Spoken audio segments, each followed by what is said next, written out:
నేను సినిమాలు కాసింత ఇంట్రెస్ట్‌గా చూసేది మలయాళీ సస్పెన్స్ థ్రిల్లర్సు, ఏదైనా ఇన్వెస్టిగేటివ్ థ్రిల్లర్స్ లాంటివి ఎక్కువ చూస్తూ ఉంటాను దాదాపు. అయితే తాజాగా సాయి కృష్ణను ఏ విధంగా చంపేశారు అనేది ప్రముఖ న్యాయవాది జడా శ్రవణ్ కుమార్ గారు పిన్ టు పిన్ వివరించిన తర్వాత నా జీవితంలో ఇంతకు మించిన సస్పెన్స్ థ్రిల్లర్ సినిమా నేను చూడలేదు. బహుశా రాబోయే రోజుల్లో దీన్ని బేస్ చేసి కనీసం 2, 3 సిరీస్‌లు ఏమన్నా తీస్తారేమో. నేను వెయిట్ చేయాలి ఇంకా.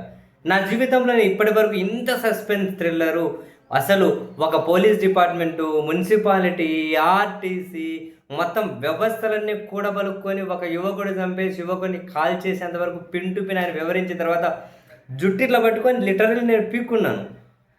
ఎన్నో సినిమాలు చూసా.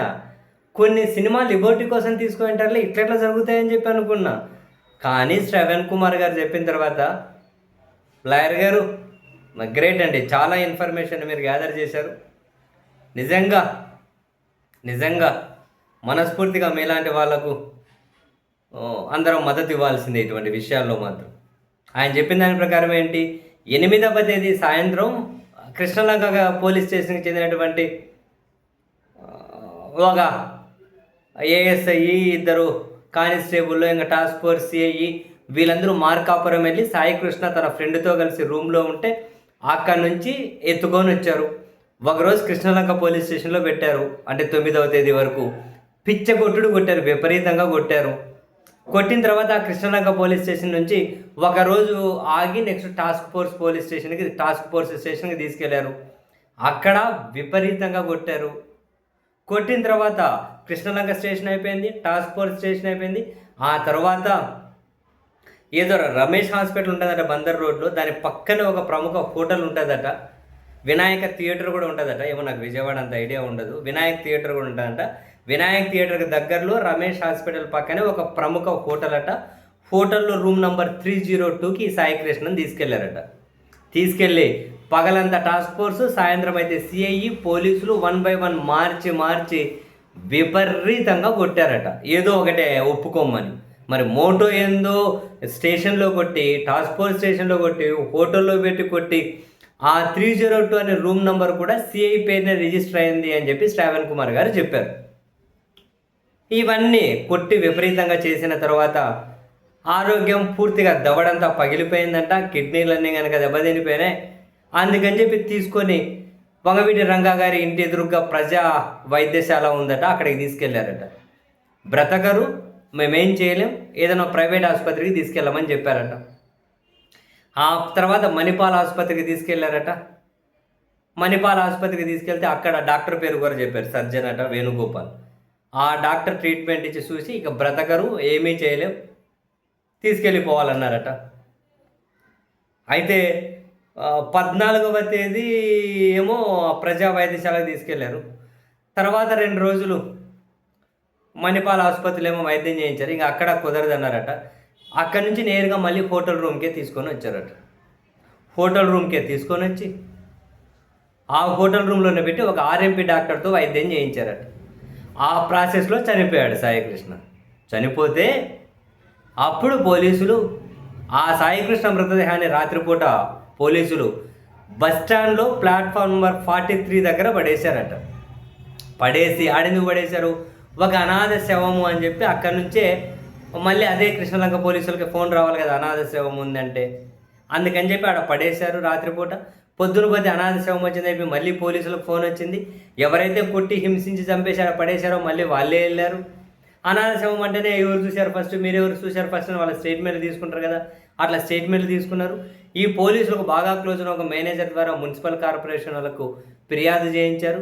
అనాథ శవం అని చెప్పి వాళ్ళు సర్టిఫికేట్ ఇచ్చారు. తీసుకెళ్ళి అదే రోజు సాయంత్రమే ఆ బస్టాండ్ ఎదురుగానే స్వర్గపూరి అని ఉంటుందంట, అక్కడికి తీసుకెళ్ళి ఎలక్ట్రికల్ కరెంటు పెట్టి కాల్ చేసి బూడిదిగా దొరకదు నాకు తెలిసి. ఆడు దొరికితే అన్న తీసిపెట్టింటారేమో, మరి చంపేశారట.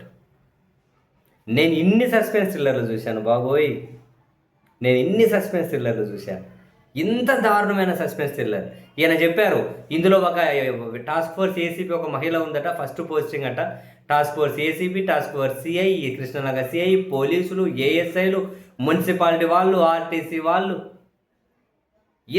ఇన్ని వ్యవస్థలే చేతులు కలిపి ఇంత ప్రాసెస్ చేశాయంటే ఒరే నీ పాసుగుల ఏందయ్యా ఇది? అసలు ఏ సినిమాలో చూడం. ఇటువంటివి సిబిఐతో విచారణ జరిపించి కనీసం ఆ సిబిఐలో పట్టమని ఒక 4-5 మంది ఆఫీసర్లన్న జెన్యున్గా ఉంటే ఇటువంటిది బ్రేక్ చేసి ఇన్వాల్వ్ అయిన ప్రతి ఒక్కరిని శిక్షించండి. వ్యవస్థ మీద ప్రజలకు కనీసం నమ్మకం కలుగుతుంది. అమ్మమ్మమ్మమ్మమ్మమ్మమ్మ 23 తేదీ శవమడ పడేశారు, 24 తేదీ 23 రాత్రి పడేశారు, 24 ప్రొద్దున అనాథ శవం అని చెప్పి ఫోన్ వచ్చింది, 24 సాయంత్రానికి కాల్చి బూడిద చేసేసారట. హవ్వా ఏందబ్బా ఇది? నాకు తెలిసి ప్రపంచంలో ఇంత సస్పెన్స్లర్ సినిమా ఉండదు.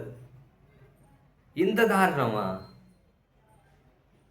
శ్రావణ్ కుమార్ గారు చెబుతూ ఆ మొత్తానికి ప్రత్యక్ష సాక్షిగా ఎవరైతే పాల్గొన్నారో అంటే చూశారో వాళ్ళే నాకు పిన్ టు పిన్ చెప్పారన్నారు. హోటల్ రూమ్ నెంబర్ చెప్పా, డేట్లు చెప్పా, ఆసుపత్రి చెప్పా, డాక్టర్ పేరు చెప్పా, బస్ స్టాండ్లో ప్లాట్ఫామ్ పేరు చెప్పా, ఎక్కడ కాల్చారో చెప్పా. మొత్తం కేసు క్లోజ్ అయిపోయింది. ఇక పోలీసులకు లీడ్ ఇచ్చేశారు. ఈయన అఫీషియల్గా తీసుకెళ్లి కేసు క్లోజ్ చేసి కోర్టులో ఛార్జ్షీట్ వేయలేడు కాబట్టి సరిపోయింది. మోటో ఏంటి పెద్ద పెద్ద తలకాయలు ఇన్వాల్వ్ అయ్యానంటే 1-2 రోజులు మొత్తం చెబుతా అన్నారు. అసలు నేను గిచ్చుకొని నమ్మలేక 2 సార్లు విని 3వసారి విని ఏందండి అనిపించింది. ఇంతగానం ఇంత పోలీసులు. ఇది లాకప్ డెత్ కాదు. చీచి లాకప్ డెత్ అయితే ఏదో పొరపాటున ఆవేశంలో కొట్టారు, చచ్చిపోయిండు, బయటకు తెలిస్తే ఏమైందని భయంలో కాల్ చేశామని చెప్పుకోవడానికి లాకప్ డెత్ కూడా కాదు. బ్లడీ మర్డర్ ఇది. Cold bloody murder. అసలు అందరూ వ్యవస్థలని మూకుమ్మడిగా చేతులు కలిపి చంపేశారు. అసలు నీవెవడైనా కనుక ఒక నరుకుతాడు శత్రుత్వం, ఇంకోటి పొడుస్తాడు శత్రుత్వం, తుపాకీతో కాలుస్తాడు శత్రుత్వం, ప్రైవేట్ వ్యక్తులు. కానీ ఇక్కడ వ్యవస్థలు చంపేశాయంటున్నారు. ఇవన్నీ చూస్తే అమ్మ ఇంత మొత్తం చెప్పుకుంటూ పోయారు. పేర్లని తెలుసట. ఆ హోటల్ పేరు ఏంది అని, ఈ ఏసీపీ టాస్క్ ఫోర్స్ ఏసీపీ ఆ లేడీ పేరు ఏంటని, టాస్క్ ఫోర్స్ సిఐ ఇంకా కీలకమాట, కృష్ణలాగా సిఐ కీలకమాట. ఒక్క సిఐ మీద ఏదో కేసు పెట్టి దీన్ని తప్పిద్దామనుకుంటే అట్టెర్లా కుదురుతుంది. అమ్మ ఇన్ని తెలుసు కాబట్టి ఏదో ఒక సిఐ మీద మళ్ళీ ఇచ్చి క్లోజ్ చేద్దాం అనుకున్నట్టున్నారు. ఇన్ని రోజులు జరిగితే ఎవరికి తెలియకుండా ఉంటుందా? మరి ఇంక లాకప్లో కొట్టి చంపేసి కాల్ చేసేట ఒక రకం. ఇన్ని జరుగుతుంది, మరి ప్రభుత్వం ఏం చేస్తుంది? వ్యవస్థలు ఏం చేస్తున్నాయి? ఇదంతా జరిగి దగ్గర నెల రోజులు కావస్తూ ఉంది. నెల దాటిపోయి 40 రోజులు. 40 రోజుల నుంచి వ్యవస్థ ఇంత నిర్దాక్షిణ్యంగా ఒక హత్య చేసి ఇంత నడిపిస్తే విజయవాడ నడిగడ్డన ఎందుకే మీ వ్యవస్థలో వాళ్ళందరూ తీసుకెళ్ళక ప్రకాశం బ్యారేజ్లో దూకండి.